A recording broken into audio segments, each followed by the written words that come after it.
بندہ یہ قدم نہیں اٹھا سکتا. وہ ہمارے سماج میں ہو رہا ہے, اس کے خلاف کوششیں ہو رہی ہے, مزاج بنانے کی کوشش کی جا رہی ہے. زنا, بدکاری ہمارے سماج میں عام ہے. جہاں دوسری شادی کو گناہ سمجھا جاتا ہے, وہاں کئی لڑکیوں سے اور لڑکیوں کا کئی مردوں سے تعلق آج عام ہو چکا ہے. اس کے اسباب عام ہیں, بے پردگی, اختلاط, ہاں, اور ہر وہ چیز جو شریعت نے منع کی ہے مرد اور عورت سے متعلق جو آداب بتائے, ہم نے اس کو غیر ضروری سمجھ کر ختم کر دیا. نکاح کو بھی جو ہے رسم بنا دیا, اور ایک سے زائد نکاح کو غیر مسلموں کے مزاج کے حساب سے برا سمجھ رہے ہیں. بیوہ کا نکاح نہیں ہوتا, مطلقہ مصیبت ہوتی ہے. طلاق اور بیوگی بہت بڑی مصیبت ہے. اس لیے اگر دنیا کے جہنم میں بھی ہے, شادی ہو جانے کے بعد تو طلاق سے بچنے کی کوشش کرتے ہیں, اور ہمارے سماج کے لوگ اسی کی تلقین کرتے ہیں. بے نمازی ہو, جواری ہو, شرابی ہو شوہر, نہیں چلنے تو سمجھائیں گے. دین کی اہمیت نہیں ہے. متقی پرہیزگار دیکھ کر نہ شادی کی جاتی ہے نہ معاملات کیے جاتے ہیں. تو نتیجہ کیا نکلے گا؟ جو سماج اور معاشرہ بن رہا ہے, دین کو غیر اہم قرار دینے کا یہ نتیجہ ہے. آج ہمارے یہاں لوگ رو رہے ہیں, ایسا ہو رہا ہے, ویسا ہو رہا ہے. میں بار بار یہ بات کہتا ہوں اور کہوں گا کہ یہ ہماری کرنی کا نتیجہ ہے. وہ چاہے سماج کے بڑے ہوں, گھر کے ذمہ دار اور سرپرست ہوں, والدین ہوں, ٹیچرز ہوں, یا اسکول اور کالج میں پڑھانے والے دوسرے ذمہ داران ہوں, یہ تمام کی اجتماعی ذمہ داری ہے. مجرم ہے وہ سماج کے بگاڑ کے. ہر ایک اپنے اپنے مقام پر جائزہ لے. میں ایک خطبے میں یا کئی خطبوں میں بھی یہ پیش نہیں کر سکتا کہ کون کہاں کیا غلطی کر رہا ہے. تربیت اور تعلیم میں کوتاہی, بے ایمانی, غلط تعلیم دینا, ہر ایک اپنے اپنے میدان کے اعتبار سے غلط راستوں کو, گناہوں کو اختیار کیا ہے. ایک آدمی ظلم کر رہا ہے, ایک جگہ جھوٹ بول رہا ہے اور انانیت کا شکار ہے, تو وہ اس کو برا کہتا ہے. جو غیبت چغلی کر رہا ہے اور بے حیائی اور زنا کر رہا ہے, اس کے بارے میں کہتا ہے. بے حیائی اور زنا کرنے والا کہتا ہے میں تو اس سے بہتر ہوں, وہ تو فلاں گناہ کر رہا ہے. جس کو جہاں موقع مل رہا ہے وہ ہاتھ مار رہا ہے. الگ الگ مزاج سے الگ الگ قسم کے گناہ کیے جا رہے ہیں. بے حیائیاں عام ہے, ناجائز تعلقات بڑھتے جا رہے ہیں. ایسے معاملات آتے ہیں جس کا تذکرہ ہم مجلسوں میں کرنا برا سمجھتے ہیں. گناہ کی تبلیغ ہوگی. محرم رشتہ داروں کو, رشتہ داریوں کو پامال کیا جا رہا ہے. رشتوں کا لحاظ کیے بغیر تعلقات قائم کیے جا رہے ہیں. یہ ہمارے سماج میں ہو رہا ہے.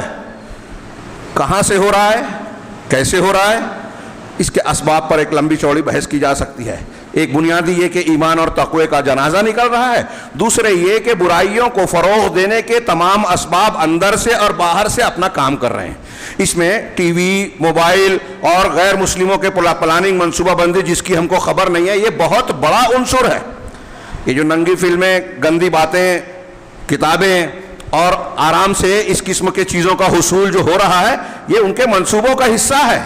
گلیمر کی دنیا, فلمیں, فلم اداکار اور دوسرے بہت سارے سماجی وہ کردار جن کو مشہور کر دیا گیا, ان کو نمائندہ بنا کر نوجوان لڑکوں اور لڑکیوں کے سامنے پیش کیا جاتا ہے.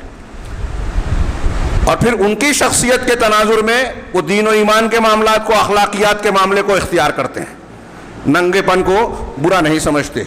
محرم رشتے داری میں فلموں میں دیکھا کہ ایسا ہو رہا ہے تو ہم بھی کیوں نہیں کر سکتے. سماج میں کہیں ہوا تو لوگ خبریں بیان کرتے ہیں کہ فلاں بھائی بہن کا معاملہ ایسا ہو گیا, سسر اور بہو کا معاملہ ہو گیا. اور جس نے نہیں سوچا ہے یہ خبریں سن کر وہ بھی سوچنے لگتا ہے. یہ میں بولنے پر مجبور ہو رہا ہوں, یہ کہنا نہیں چاہیے. اس قسم کی خبریں لوگوں کو بتانی نہیں چاہیے. میں نے کہا غیر محسوس طریقے پہ تبلیغ ہوتی ہے. اس قسم کی برائیاں ہیں, اس پر کوشش کی جا رہی ہے. نشہ, ہمارے یہاں تحریک چل رہی ہے ہاں کہ شراب اور نشے کی تباہ کاریاں کیا ہیں, نقصانات کیا ہیں. یہ ام الخبائث ہے, قرآن و حدیث میں موجود ہے. اور جو باتیں کہی جا رہی ہیں, تقریروں میں بولی جا رہی ہیں, میں نہیں سمجھتا کہ لوگ نہیں جانتے. کوئی جاہل سے جاہل آدمی آپ اٹھائیں سماج اور معاشرے سے اور اس سے پوچھیں کہ بتائیے کہ کیا وہ نشہ کرتا ہے, نشے کے نقصانات کا آپ کو علم ہے یا نہیں ہے. اس کے نقصانات کو وہ خوب جانتا ہے. کچھ لوگ کم جانتے ہوں, کچھ لوگ زیادہ جانتے ہوں. اس سے پوچھئے کہ کیا اللہ رسول نے, اگر وہ مسلمان ہے, اسے حرام کیا ہے کہ نہیں کیا ہے, یہ ناپسندیدہ ہے یا نہیں ہے, اس پر وعیدیں ہے کہ نہیں ہے. وہ کہے گا کہ ہاں میں جانتا ہوں. اسے معلوم ہے جو نشہ اختیار کر رہا ہے. اب نشہ اختیار کرتا ہے جس کو ام الخبائث حدیثوں میں کہا گیا ہے کہ یہ برائیوں کی جڑ اور ماں ہے. ایک انسان میں اور جانور میں فرق کرنے والی بنیادی چیز ہے عقل و شعور. اسی کی بنیاد پر ایمان اور اخلاقیات کے تقاضے کو آدمی پورا کرتا ہے. جب آپ کی عقل ہٹ گئی تو ایمان کیا ہے، اخلاق کیا ہے، اصول کیا ہے، یہ آپ نہیں جانیں گے. تو جانوروں سے اور انسانوں سے اگر دونوں کا موازنہ کریں تو دونوں میں فرق عقل اور شعور کرتا ہے، اور اسی کی بنیاد پر میں نے کہا ایمان کرتا ہے. لیکن جب عقل نہیں رہ گئی، عقل پر پردہ پڑ گیا. عربی زبان میں شراب کو خمر کہتے ہیں، اور اس کی تعریف کرتے ہیں الخمر ما خامر العقل. خمر وہ ہے جو عقل کو ڈھانپ لے، عقل و ہوش سلامت نہیں رہے. ہمارے ہاں کچھ لوگ کہتے ہیں کہ عقل میں شراب کے نشے میں آدمی ڈرائیونگ کر لیتا ہے، یہ کر لیتا ہے تو ہوش میں ہوتا ہے. نہیں، وہ کچھ چیزیں اس کی بحال ضرور ہوتی ہیں، لیکن نشے سے ہٹ کر جب وہ پورے ہوش و حواس میں یا بے نشہ ہوتا ہے، اس وقت جو اس کے ذہنی کیفیت، سوچنے کا انداز، اچھے اور برے کی تمیز ہوتی ہے، وہ نشے کی حالت میں نہیں رہ جاتی. تو گویا نشے کی حالت میں ایک انسان کا جو امتیاز ہے جانوروں سے الگ کرنے والی چیز شعور، عقل، وہ ختم ہو جاتی ہے یا کم ہو جاتی ہے. ختم نہ بھی ہو تو کم ہوتی ہے. تو گویا وہ جانوروں کے برابر ہو جاتا ہے. اب نشے کی حالت میں آدمی آزاد ہو جاتا ہے. شرعی پابندی جب اس کو رہ نہیں گئی تو وہ زنا کرتا ہے، وہ چوری کرتا ہے. آج ہمارے یہاں کچھ لوگ مجرمین یا جرم کی انتقامی کارروائی، فلمی کلچر ہے، یہ بھی ایک جرم ہے کہ چھوٹی چھوٹی باتوں پر بڑے بڑے جھگڑے ہوتے ہیں، قتل ہو رہے ہیں ہمارے سماج میں، اور اس کو شان سمجھی جاتی ہے. گروپ بنتے ہیں، گینگ بنتے ہیں، کس کے لیے؟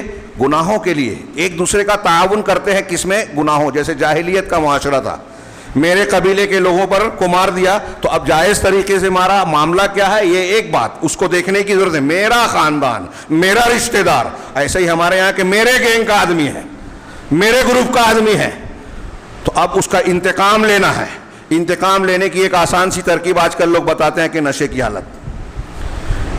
تھوڑا سا پیسہ دے دیا کہ آپ کے نشے کی لت جو ہے پوری کرنے کے لیے پیسے کی ضرورت ہے، ہم آپ کو دے رہے ہیں، ہمارا یہ کام کرنا ہے.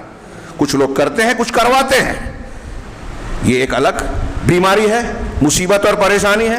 شریف لوگوں کو ڈرنا پڑتا ہے کہ ہم شرافت میں کسی کے ساتھ کوئی معاملہ ہو جائے اور وہ مقابل والا جذبہ انتقام میں کسی نشے باز کو جو ہے کچھ سپاری دے دے وے، کوئی معاملہ کر دے وے، اور نشے میں آ کے وہ چھری چاقو کا استعمال کر لے وے.